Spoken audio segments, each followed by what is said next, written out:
Aujourd'hui, la situation sur le saillant de Dobropolier, c'est le moins qu'on puisse dire, est en ébullition. Tout y bouge à nouveau, fait du bruit et la ligne de front est comme vivante, oscillant tantôt d'un côté, tantôt de l'autre. Selon les derniers rapports, des combats ont éclaté simultanément dans plusieurs localités, à Zatichek, Souketski, Baïkovka et près de Kyodorovka. On aurait dit que tout s'était un peu stabilisé récemment, mais voilà que ça repart de plus belle. Les troupes ukrainiennes ont commencé à exercer une pression près de Pokrovsk et le front a de nouveau commencé à céder. Si l'on en croit l'analyste militaire Anatoly Radov, les Russes auraient réussi à reprendre des positions à Zatichek. Mais après, c'est plus compliqué. À Nekanorovka et Souketski, les combats sont si intenses que les lignes s'estompent là presque. Vladimirovka s'est carrément transformée en zone grise, les positions y changent de main littéralement chaque jour. À Chakovo, au nord-ouest, c'est également chaud. Les combattants avancent lentement, avec difficulté, mais conservent au moins une partie de leurs frontières. Mais ce qui est vraiment préoccupant, c'est la zone entre Dorojny et Nouveau-Tchakovo. Là, la ligne de contact s'est transformée en une véritable tourte. La moitié pour les uns, la moitié pour les autres. La situation change constamment, on n'arrive pas à suivre. Selon le projet Deep State, les Ukrainiens ont réussi à reprendre une partie des positions par une contre-attaque et à repousser légèrement l'ennemi vers l'est. Mais en même temps, aussi étrange que cela puisse paraître, nos forces, selon des sources de l'autre côté, ont également progressé dans la région de Myrolyubovka et Kazatsky, près de Mirnograd, se sont retranchés à Novogrigorovka et ont commencé à se diriger vers Krasnogorsky où convergent les frontières des deux régions.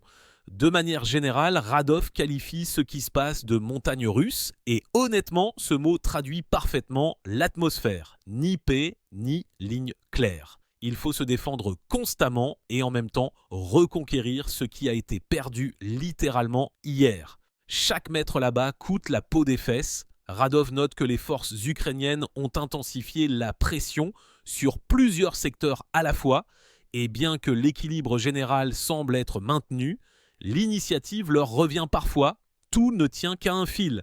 Et maintenant, Pokrovsk lui-même.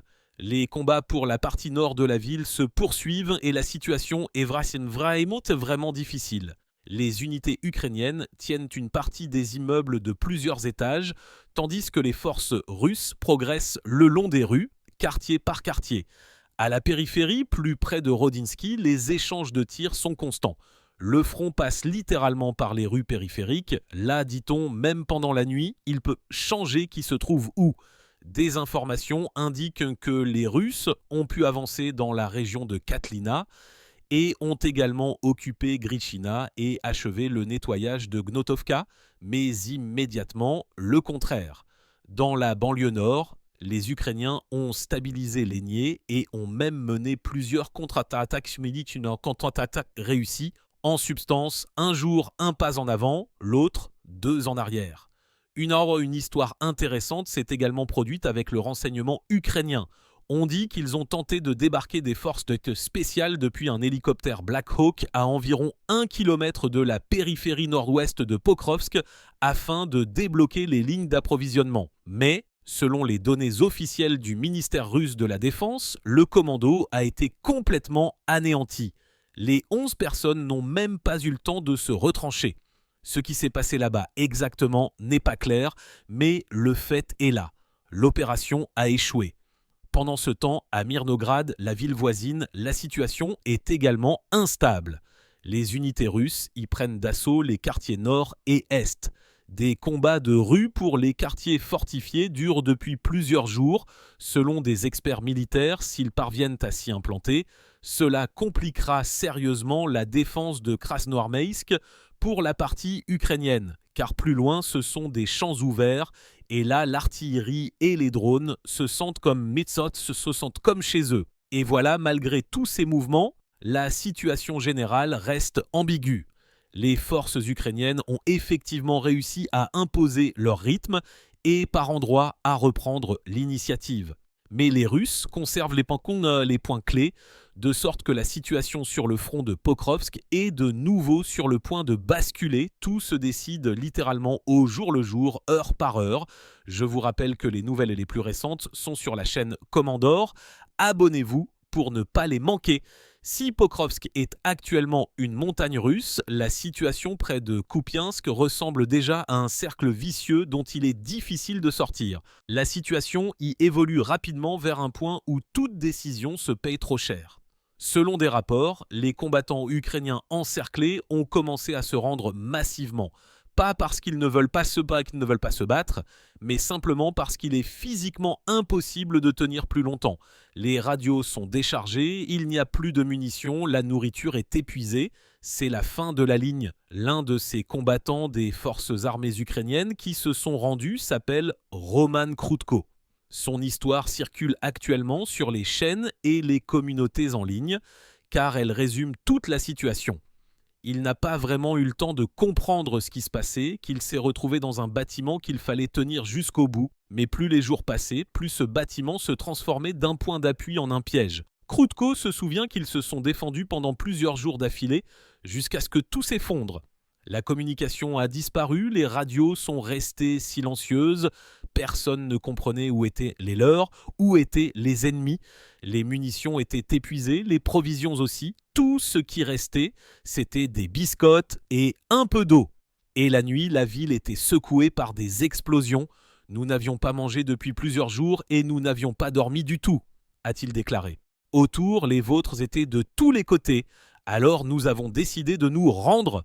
Le moment où ils ont compris que tout cela n'était ni de l'héroïsme ni de la lâcheté, mais simplement un choix entre la mort et une chance de survivre. Selon Krutko, ils ont trouvé un prospectus jeté, une instruction sur la façon de sortir et de se rendre en toute sécurité. Avec un drap blanc en guise de drapeau sans armes, ils se sont avancés et se sont rendus. Voilà, simplement, sans emphase, sans mots superflus. Quand on écoute de telles histoires, on y réfléchit malgré soi. Derrière chaque rapport, derrière chaque tant de personnes ont été détruites, il y a des êtres humains. Certains d'entre eux ont été mobilisés il y a une semaine, d'autres se battent depuis le premier jour. Et à un moment donné, ils se retrouvent tous au même point, où tout est décidé non pas par l'héroïsme, mais simplement par le désir humain de rester en vie. Pendant ce temps, des sources officielles ont confirmé que le groupement des forces ukrainiennes près de Kupiansk était effectivement bloqué. Selon les données annoncées à Moscou, les unités russes ont coupé toutes les voies d'approvisionnement à travers la rivière Oskol en prenant le contrôle du principal point de passage au sud de la ville. Cela signifie qu'il n'y a nulle part où se retirer. L'étau se referme. Des tentatives de le percer ont déjà été entreprises, mais jusqu'à présent sans succès. Et dans ce chaudron, comme l'appellent que les militaires, il reste, selon diverses estimations, plusieurs milliers de combattants ukrainiens. Certains tiennent encore, d'autres se sont déjà rendus, d'autres ont simplement disparu. Et si l'on en croit les récits de ceux qui sont sortis vivants, il n'y a plus du tout d'approvisionnement là-bas. Le commandement n'a pas de communication, il n'y a pas d'aide à attendre de nulle part. Le président russe, lors de sa visite à l'hôpital pour les blessés, a confirmé que Kupiansk était complètement bloqué. Il a déclaré que l'ennemi était effectivement coupé et que l'issue pour ceux qui y restaient n'était qu'une question de temps. En réponse, la partie ukrainienne reste traditionnellement silencieuse ou se limite à de brèves déclarations du type « la situation est sous contrôle ». Mais, comme le montre la pratique, cette formulation cache le plus souvent le chaos. L'histoire du prisonnier Krutko n'est pas un simple épisode, c'est plutôt un miroir de ce qui se passe. Lorsque des unités entières se retrouvent coupées et en train de couper, sans communication, sans soutien, un effondrement systémique commence. Les gens là-bas ne sont ni des fanatiques, ni des machines. Ils voient que les commandants ont disparu, qu'il n'y a plus de munitions, que la nourriture est épuisée et ils font le seul choix logique. Et là, peu importe de quel côté vous êtes, l'essentiel c'est que c'est une histoire de survie et de la rapidité avec laquelle la guerre efface les illusions. Il y a encore une semaine, c'était un homme ordinaire et maintenant il est prisonnier, simplement parce qu'il n'était pas au bon endroit et au bon moment. De tels cas, malheureusement, se répéteront tant que la ligne de front y restera aussi instable. Sur les cartes, Kupiansk ne ressemble qu'à un point, mais en réalité, c'est une immense boucle où se sont entrelacés les destins de milliers de personnes et chaque jour, quelque chose s'y passe, change, s'effondre, se recrée. De l'extérieur, tout cela semble sec, l'ennemi est bloqué, pris sous contrôle. Mais à l'intérieur de cette phrase vit un véritable drame humain et les nouvelles les plus récentes se trouvent sur la chaîne Komandor. Abonnez-vous pour être toujours au courant. Pendant ce temps, près de Goulaypol, on recherche toujours la 125e brigade. Quelque part, peut-être certains d'entre eux sont vivants, certains reprennent contact avec de courts messages, mais il n'y a pas de tableau précis. Dans les communautés ukrainiennes en ligne, des messages fragmentaires font régulièrement surface. Ils ont trouvé 3 personnes, ont contacté un officier, mais tout cela ressemble à une tentative de recoller un miroir brisé. On regarde et il y a un reflet, mais il est tout en fissure. De nombreux experts militaires affirment que ce n'est plus simplement une défaillance dans un secteur du front, mais un symptôme de la fatigue de tout le système. Lorsque les communications ne fonctionnent pas, l'approvisionnement est insuffisant et le moral ne tient qu'à la volonté personnelle de ceux qui s'y trouvent. Et plus cela dure, plus il y a d'histoires où les commandants disparaissent simplement et où les combattants agissent selon leurs instincts. Mais il y a aussi un autre côté. Là où tout s'effondre, il y a toujours des gens qui, malgré tout, continuent de tenir leur position. Certains d'entre eux disent ensuite « Nous n'avons pas réfléchi, nous avons juste fait ce que nous pouvions ». Et ce sont peut-être ces mots qui sont les plus honnêtes. Sans discours grandiloquent, sans pathétique. Simplement, une personne fait ce qu'elle pense être nécessaire, parce qu'il n'y a personne d'autre. Quand on regarde tous ces événements dans leur ensemble, le saillant de Dobropolier, Pokrovsk, Kupiansk, Goulaypol, on comprend que le front n'est plus simplement une ligne, c'est tout un monde où chaque mètre est imprégné de peur, de fatigue et d'espoir. Et si l'on essaie de décrire ce qui se passe en un seul mot, ce serait l'incertitude. Parce que personne, pas même les analystes les plus expérimentés, ne peut dire avec certitude ce qui se passera demain. Le front vit selon ses propres lois. Aujourd'hui, vous avez progressé. Demain, vous avez reculé. Aujourd'hui, vous avez pris un village. Demain, vous l'avez perdu. Ce n'est pas une partie d'échecs où l'on peut calculer les coups. Ici, tout se décide en quelques secondes, par hasard, parfois simplement par chance. Et dans ce contexte, les chiffres dans les rapports perdent leur sens, car derrière chaque chiffre, il y a une personne fatiguée, effrayée, mais toujours vivante. De nombreux journalistes qui se sont rendus dans ces secteurs disent la même chose. Là-bas, on ne sent pas le temps. Le jour et la nuit se mélangent, le calendrier cesse d'avoir de l'importance. Les gens vivent simplement d'un bombardement à l'autre, d'un quart de travail à une courte pause, et puis tout recommence. Et pourtant, malgré tout ce chaos, certains continuent de croire que cela finira un jour, que le front se figera, que les canons se tairont et que les gens rentreront chez eux. Que Zatichek, Souketskaya, Boïkovka et Goulaypol redeviendront simplement des noms sur la carte et non des lignes dans les rapports quotidiens. Pour l'instant, tout suit son cours. Chaque jour, de nouveaux messages apparaissent.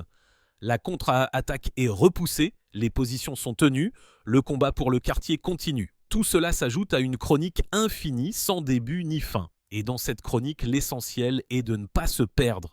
Car même au milieu du fracas, de la poussière et des négociations radio désespérées, chacun conserve quelque chose de personnel, une photo, une note, un petit talisman dans sa poche. Et c'est peut-être cela qui maintient les gens, pas les ordres, pas les cartes et pas la politique, mais le simple désir humain de vivre jusqu'au matin. Un jour de plus, une aube de plus, parce que même au milieu de cette folie où tout peut s'arrêter à tout moment, l'homme s'accroche toujours à la vie. Et c'est peut-être là que réside la vraie force. Pas dans la victoire, pas dans la défaite, mais dans la capacité de ne pas abandonner là où plus personne n'attend de suite.